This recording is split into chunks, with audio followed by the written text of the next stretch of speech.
On the season finale of the Digital Roast. Are you seeing technology just ramping up? It's so fast. It's nearly too fast that in business we're not necessarily keeping up with every aspect of it. I think we're great in some aspects of it, but maybe not in others. What else is coming at us?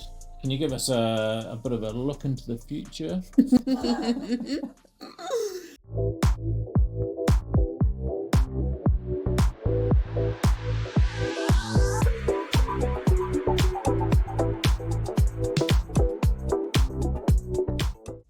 Hi, I'm Brendan McDermott, and this is the Digital Roast, episode 4, the last in our series of productivity.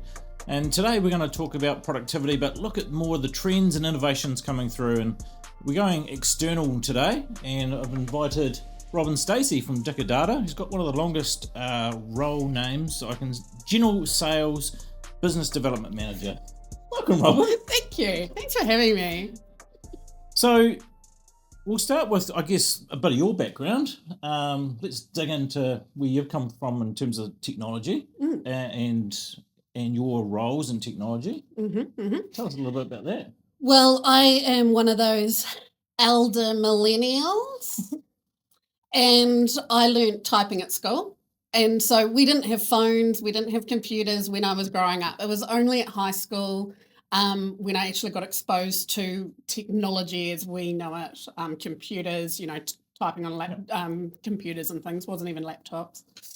And when I entered the workforce, probably about 25 years ago, it was all manual work. It was all paper-based, typing in and producing paperwork.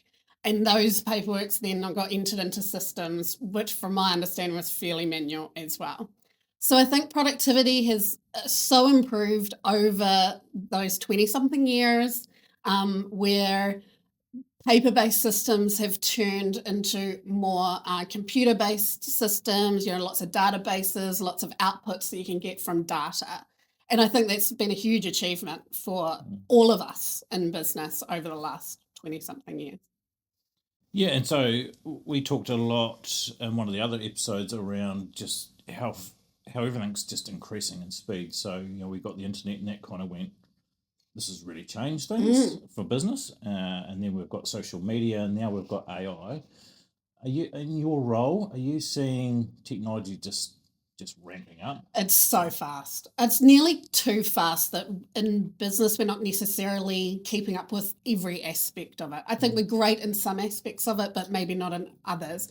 And I find things like data analytics now is starting to be such a hot topic. It's like, how can we get value out of our data? How can we mine that data to give us real value to then make better business decisions?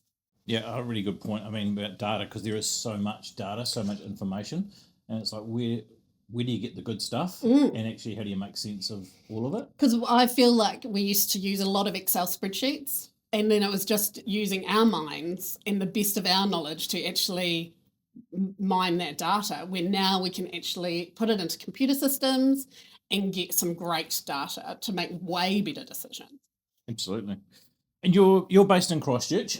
Obviously seen a lot in Christchurch, and I guess let's go to 10 or 12 years ago, Christchurch Earthquake, and that was significant, obviously, for the country and even globally to some extreme. What did that mean in terms of you were around that time? What did it mean for productivity and businesses? I mean, it would have been chaos. It really was chaos. It was hugely shocking. None of us had ever been through anything like that before. And so the first couple of days was just ultimate confusion, and all business sort of just stopped. There were not laptops. We were all on desktops. Those desktops were stuck in buildings that we had no access to. And pretty quite big, chunky. Yeah. Massively chunky desktops. And so we're all sent home. We can't access anything. We're just sitting there at home for days, taking care of people. And I think one thing from that time was how we all collaborated after that. Like, it was every 2 weeks or so we'd meet up at a very safe venue outside of Christchurch to connect with colleagues. And we really weren't very productive. Like for this is a good couple of weeks. We were not productive at all, but we were taking care of each other. And then there hit a point where we could access all the desktops and get set up at home. The internet was slow.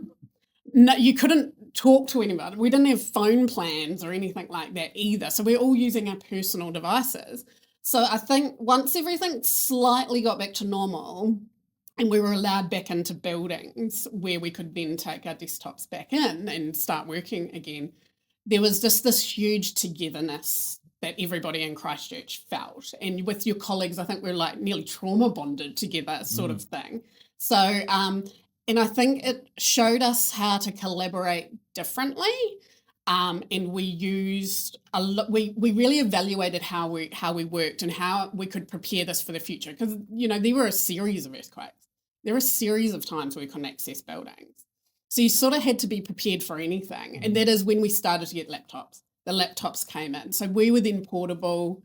We were then able to work from wherever. So we technically started like a hybrid work model. Pioneers Out of Christchurch, based on a huge natural event. So, and from there, I think teams started to come into business a lot more. Microsoft Teams. So we were able to then, when we were sent home for a week or two every now and then, we were able to work from home a lot better. And if we think about, I guess, disasters and things happening, then, COVID 2020, I guess in some ways, the people of Christchurch were well more prepared than probably the rest of us. I think there was a real ease of transition for all of us in Christchurch to then go back to working from home because we'd done it already. I did notice that, colleagues in other regions like Wellington and Auckland were really sort of struggling with the concept of working from home. But because we had experience in that, it was really easy for us. We knew set up a, first thing in the morning, coffee and Teams call to just connect with everybody and set, what are you doing today? How can I help you? So there was a lot of a real ease of hybrid work for us. Yeah. And you just reminded me, you mentioned coffee. This is the digital roast. What is your roast of choice? My ultimate roast of choice is a flat white, but I have to swap the milk out. So coconut milk is my favourite, but not a lot of cafes have coconut milk, and I really wish it would become more popular because I'd then have to default to an almond milk. Wow, I might have to try that. Oh, it's delicious. Yeah. Highly recommend. Nice. So we've gone through a couple of disasters. We talk about the earthquake, and then we've with COVID. So I guess talking about the tools that have really helped. Can you just give us an example or an indication of what tools you've been using, I suppose, during those times and now into today's time around what's really helped in terms of your productivity and enable you to do work when it perhaps has been challenging? I think Microsoft Teams is such a crucial part of business now, being able to access all our SharePoint files and things that via the Teams app as well, and OneDrive. So I think Microsoft 365 tools are just the ultimate, tools for your kit bag. Teams has been great because when we couldn't travel for work, we then had to switch to dialing people for meetings on Teams constantly. And there was a Teams fatigue for sure. Like it was pretty hard towards the end of the day if you've been in constant meetings. But it also allowed us to play with a lot with the technology and, there's different settings that you can use. And so you could change the backgrounds and have little breakout rooms and you could spice it up a little bit. Yeah, a little bit.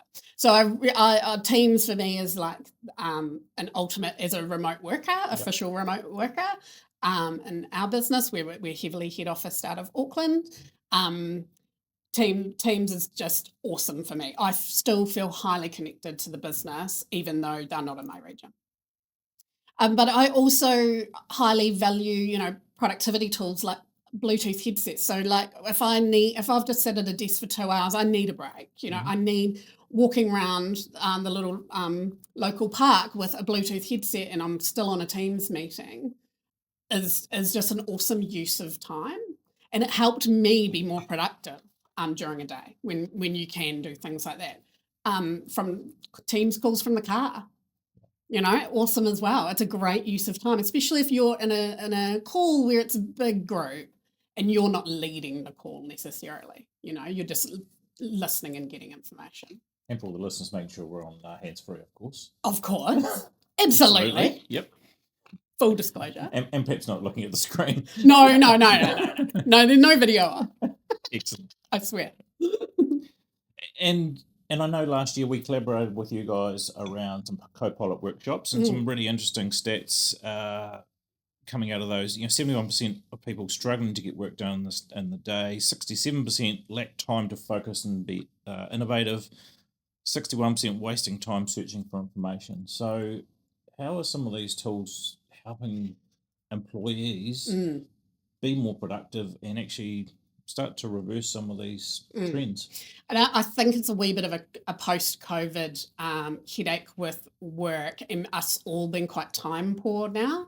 And so I think Copilot's made a great impact on those people who have really embraced it to do meeting recaps and save, some of them saving 8 hours a month using meeting recap and Teams to its fullest from a Copilot AI perspective. And there are a lot of tools available that have always sort of been available that we didn't really call AI. We sort of called them more proactive things, and proactive monitoring and stuff like that was always there in these tools, but they weren't necessarily helping us in a day-to-day. But now we're sort of bringing AI a little bit more into the forefront of people's work experience. And I think it is helping to balance life out a little bit. When people are running, they've got to do a 3:00 school pickup or something like that, but they can still do a Teams meeting in a car, and Copilot is taking the recap notes so that by the time they make it home in half an hour's time, they've got the notes to action. I think that's really powerful. I guess, is that about being more productive, or is that taking the piss a little bit as an employee? It depends on workplace policies. Yeah. It's ultimately up to what the workplace is designing. I mean, there is a lot of people that find hybrid work environments a little bit more appealing than others now, where they're purely based in the office for 8 hours straight every single day. Life's got busy. Life's got really, really, really busy, especially the older we get. I guess it is opening it up as a skilled workforce gets more challenging. Trying to find the right employees, then we're going to have to adjust and adapt, and some of these tools certainly help with that, don't they? We've got a whole new generation coming into the workforce, and they use AI type-based tools a lot. They don't want to be tied down to a desk for 8 hours, and they might be the highly skilled, perfect person for a job. Are you going to turn them down because they want to work from home 1 day a week, or that they have to pick up children at 3:00 and drop them back home? Are you not going to hire them for just that reason? So I think there's flexibility is always negotiable, obviously, but the tools and that younger generation coming through, they are looking for employers who are very innovative, and they want to work in places where they show innovation at the forefront. I guess we talked in a couple of episodes ago with Emma around measuring productivity within a business. I guess it goes hand in hand. We need to be able to measure how productive in some way, shape or form. But we've also got to have some trust in our employees that they're doing the job that we ask them to do. There's a lot of monitoring tools available to employers as well. Like there's one that comes to mind that is it's a work-based tool where you can put a monitoring device on a desk to see how often a human is actually sitting at a desk. Great for employers because they can work out if they need to have a leased office space, which is only a third capacity. There's electricity savings in that, rent savings, all sorts of cost savings that are really important for a business's bottom line. As an employee, we don't really see that as that. We see that as employers trying to control and things, but you have to see it from an employer's mindset that they need to save money to be really future-proofed. Yeah, and I guess everything in balance, right? So We want engaged employees that feel like they're trusted and valued. So there's got to be a bit of balance here somewhere. Yeah, nice. You've talked a bit about AI during the conversation, and we've talked about AI a lot in the previous episodes. Where's AI going from your perspective? You're right at the forefront of the industry. You're seeing new tech come across the shores and land in your Auckland warehouse. What is that starting to look like? It's there's a real misconception, I think, that AI is new. AI's always sort of probably been there for at least 10 years that I can see in reality. Every software and hardware vendor has an AI element to their software or hardware product. We probably didn't know that a lot of it was there. Like when I talked about the proactive monitoring, of devices, that is AI in the background monitoring the health of your device, predicting if there's going to be a battery failure or something like that happen to that device, because the ultimate goal is so that nobody has any necessarily downtime, where it might take half a day or a day to get that fixed and resolved. Automatically logging jobs on your behalf, a memory failure, logging the job on the vendor to then have the memory probably delivered there the next day before you realise that it's happened. So I think across every single industry, AI is here and coming even more. And I think it's going to not take over people's jobs, but I think it will help people across every sector, like manufacturing, having not a human necessarily pick and pack products off a warehouse shelf or something, but be able to streamline that process so that it is so much more efficient, that a human isn't spending their time wandering around a warehouse trying to find a product that they thought was meant to be there, but it's actually not. We're actually, drones or scanning devices that can GPS to where that product actually is. That type of stuff is going to become more popular. And I think businesses are going to have to invest in technology to be really innovative and to make their businesses successful and to give them the competitive edge. You don't want to be left behind, and you want to drive costs down and increase revenues. AI is going to be, in some shape and form, part of your business moving forward. And I think the more we learn about it, and educate people about, the easier it is to understand. I used to be a wee bit scared of the word AI because I thought it was immediately in my mind as like RoboCop and those types of, and that Lucy movie, that was weird. And so I think Hollywood or movies or something has hyped it in a way that is scary. But it actually doesn't need to be. The more I've learnt from myself, because there's a lot of fake news and things out there. So the more I've learnt and researched myself by listening to podcasts and things like that, I actually now understand it more, and I feel safe knowing that AI is not going to replace my job. It's going to make me more efficient in my job and help me be more productive and do what I do best. Yeah, the more I've been looking, I kind of think it closes the gap between technology and jargon and things we didn't understand and what we would naturally do. So there's almost a human element. It's almost making technology a little bit more human. Yes. Yeah. And it's not going to take over. It's not going to be like scary. It's, if we spend hours researching something where actually Microsoft Copilot can help us do that in like a minute and maybe 10 minutes of tweaking and getting it perfectly how we would present something, why wouldn't you? So you see about business investing. We know it's pretty tough out there at the moment in terms of the economy. What's your advice for businesses? Because on one hand, it's tight out there. It's a bit of a struggle. We know that cost constraints are there. So where would I invest my money in technology as a business owner? It's really future-proofing your business. I think that there's software and hardware. So you can take two different approaches, or you can see technology as just one, because they are going to work simultaneously.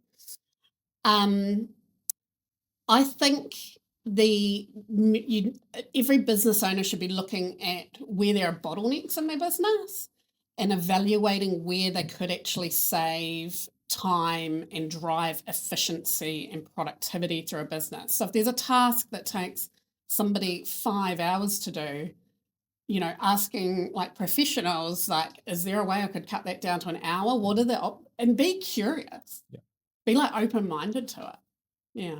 So again, going back to some of the stuff we heard, from Emma, a little bit about that business process and how we can use technology to support the business process better. Absolutely. Particularly when it's manual. Yeah, but I even think about a different segment in the market, like farmers. There's a time when probably farmers still do this in a way, but they're walking around checking crops and counting, animals in a paddock and things like that. But you can actually use drone devices now to help with that. So you've got the physical drone itself as the hardware, but you've got software combined with it. And those together become a really powerful tool to essentially spit out data that is telling you what the current state of your environment is and do you need to take any action. So it's about investing in hardware and software that is going to give you the best business benefits, and that you've got to balance it with what makes sense for you. Is that software actually going to present you accurate information? Is the drone going to be accurate? Does it know the difference between a cow and a sheep? And it does figure that out, and it's just going to get better over time. It really is. And the data insights that people can get and the data analytics that are going on in software minds, and the systems behind software, it's just going to be awesome to use that information to make better decisions. Quite exciting, isn't it? It is really exciting. Yeah. So talking about exciting, you've talked about drones a couple of times. What else is coming at us? Can you give us a bit of a look into the future? I think there's some exciting products coming. Personally, as a Mac user, I'm really excited about Apple Intelligence and what that is going to do for me on a day-to-day basis. I think generative AI is going to be what we make of it. So every laptop, any server, anything like that is just going to get better and better, and it's all about what you're going to future-proof your business with. They're amazing, even when you're training people, say you get a new, person, it's all about customer services, and there are products coming like the Vision Pro, where you can actually put on like a VR headset and actually take them through scenarios where you don't have to sit there training them. The simulation is going to be training them. So you don't have to spend time supervising them through that process. You can just make sure that they're, doing that. And so to save time in that space is going to be really valuable, and it will be measurable. Yeah. So again, initial investment, but long-term benefit, I think, for businesses. Yeah. Nice. Anything else? I mean, the other thing that always, when I think about productivity and efficiency, and even the move to, we talk about laptops, but we have one screen, then we've got a couple of screens, and I know when I start to focus, all of a sudden we've got 3 screens on the desk. But the efficiency gains are huge, even for something quite simple, where it's not necessarily the technology, but it's just having a little bit more of it or structured in a different way. What else in that space are you seeing? There are a lot of accessory type of products that are available to, like I see more and more when I travel around, particularly the South Island, more and more privacy screens, magnetic privacy screens being put onto laptops, because you want to maximize your time on the plane. It's probably an hour to get somewhere.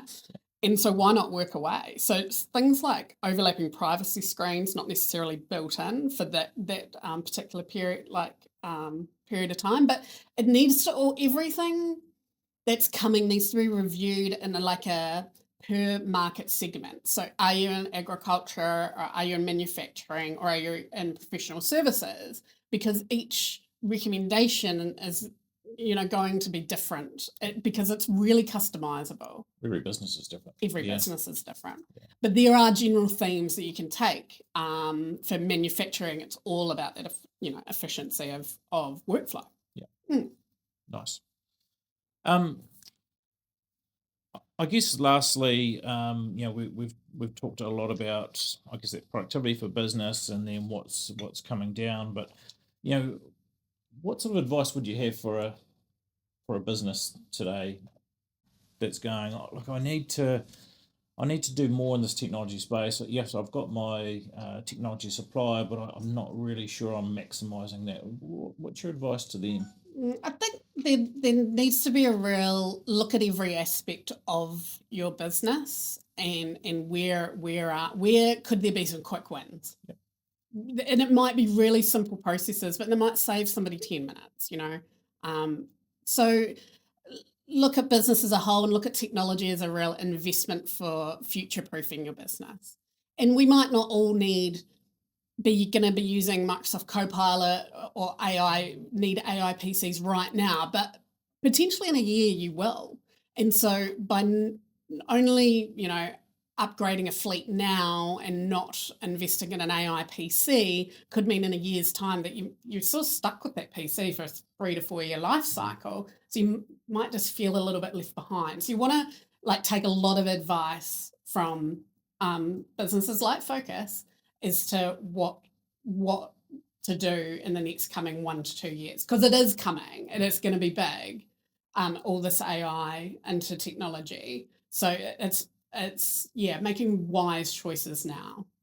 I guess we've talked about, the amount of information out there, and I guess what the likes of Focus can do is, we're working with the likes of your team all the time to go, what is coming, what's most important, and what will have the biggest impact in terms of some of those quick ones. And one of the biggest quick wins at the moment is the Windows 11. Windows 10 is going into support 14th of October this year. So if you're on Windows 10, there's a huge risk that you're exposing your business to a lot of cyber risk, that you might be, voiding your cyber insurance if you have cyber insurance. And by upgrading to Windows 11, either with a new PC or upgrading an existing PC, if it's possible, you're going to be creating a better employee experience, doing everything more securely. So there's only benefits to doing what is really a quick win. Nice. I think that's us for today, Robyn. I really appreciate the chat. And I guess what I've really taken away today is, from a business perspective, how do we stay curious? We need to stay curious. We need to ensure that we're not going to get left behind. So utilising the technology, tapping into that expertise, whether it be your technology provider or doing some research yourself, there's a lot of quick wins to be had out there. I'm not sure drones are for everyone, but they are certainly for some businesses. They might be hugely productive and influential. So really appreciate your time today. Well, that's a wrap on the Digital Roast in terms of productivity, and we're really looking forward to bringing you a new season of podcasts after a short break. I hope you've enjoyed listening and watching the podcast on YouTube and Spotify. We've certainly really enjoyed bringing it to you, and we hope you've learnt a whole lot that will help bring more productivity, more efficiency to your business. So we'll see you again soon on the Digital Roast.